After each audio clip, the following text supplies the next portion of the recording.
rahimahullahu taala, i cili thot se kur dilte Malik ibn Anas për të transmetuar hadithin e pejgamberit sallallahu alaihi wasallam, merrte abdes sikur se merrte për namaz, i vishte rrobat e tij më të bukura, vendoste kapel dhe e krehte mjekrën e tij, dhe kur e pyetën i thonin pse kështu vepron, tha e nderoj dhe e madhëroj hadithin e të dërguarit të Allahut sallallahu alaihi wasallam. Gjithashtu transmetohet për Said ibn Musayyib, i cili erdhi një ditë prej ditëve një njeri dhe filloi të transmeton një hadith të pejgamberit sallallahu alaihi wasallam, ai ishte i shtrir.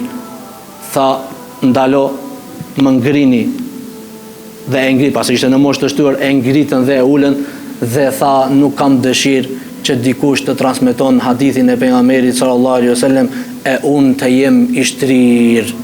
Mos të tregoj madhërim dhe edukat ndaj sunetit të Muhamedit sallallahu alaihi wasallam, ndaj fjalës së pejgamberit sallallahu alaihi wasallam. Pra ju vëllezër, lutim Allahun azza wa jall që të na bën prej pasuesve të sunetit të Muhamedit sallallahu alaihi wasallam deri në fundin e jetës tonë. Lutim Allahun azza wa jall që fjala jonë e fundit të jetë la ilaha illallah Muhammedun rasulullah, dhe